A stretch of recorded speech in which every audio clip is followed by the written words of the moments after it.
Yes, sir.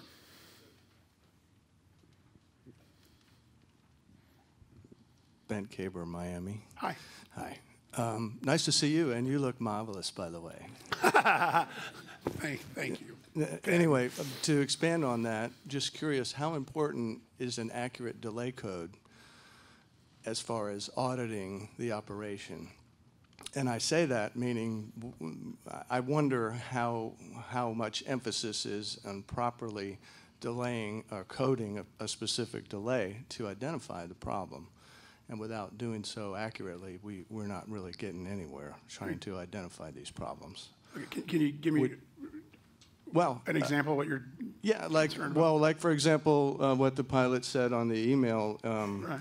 shift change, weather delay, we got a crew change, ready to go, pushing back, and the crew goes, we got to leave. And then we're sitting there, doors shut, jet bridge is away, the ramp is open, literally waiting for a half hour, 45 minutes, an hour, for a new crew to push us back. There's no overlap for the crew to stay just 5 more minutes instead of waiting 45 minutes for the new crew. It's just on the line, we see that stuff all the time, especially weather-related delays, maintenance delays, that sort of thing. Okay, that sounds like a serious problem that I want to hear the answer to, but I'm a little lost. How's that delay coding?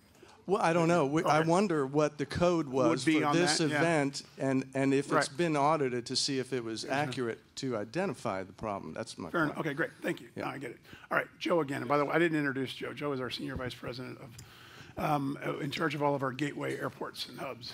It's a great question. So a couple things on the issue. First, it shouldn't happen. I mean, we have situations where if you're truly we're in a situation where you're ready to push and we don't have a crew out there, shame on us. That shouldn't happen. We do have overlap in our shifts, so the shifts aren't butt end to end. There is normally typically a half hour, 45-minute overlap.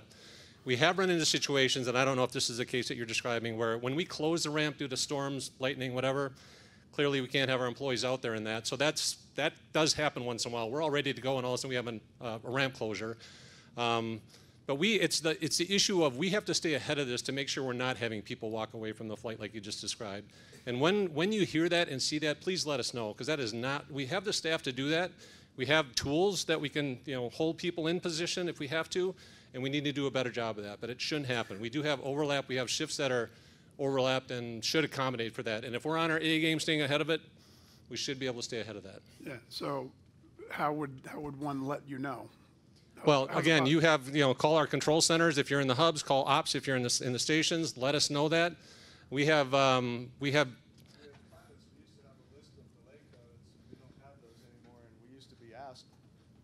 We used to be asked what the specific delay was, and we're not in the loop on that anymore.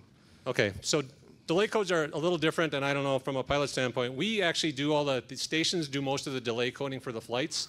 So we monitor what we think is, and it's basically based on what we know at the time of the event. It's hard specifically for pilots sometimes when the door is closed and you've got other things you're focused on. I'm sure everybody has a different perspective, and that's where the auditors come in and decide, okay, what really happened here? Yeah. That sort of thing. Yeah. Okay. Kimball delay codes, have we changed something on delay codes for pilots, and if so, why? No, not recently. And as Joe indicated, that they have a centralized process for assigning those codes. And it is important to get that right so we can identify where we can improve and where we need to apply focus. Absolutely. Just one quick comment on delay codes as well, because we changed the process that Kimball and I were just talking about. There used to also be a process of adjudication where you'd spend a lot of time, what was the actual delay code? And then we spend a ton of time kind of pinging back and forth. Was it the pilot group? Was it the station group?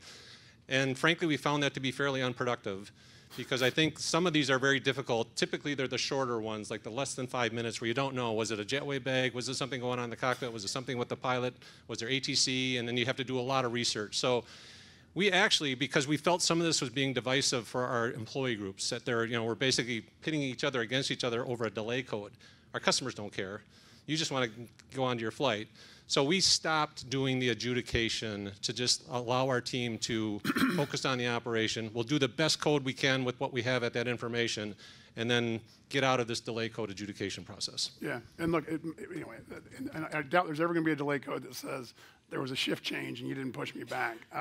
So I mean, really, I was just on those situations. I would just encourage everybody to do what Joe said. I mean, those are the kinds of things we're not going to learn through reading codes. If you see that, let somebody know.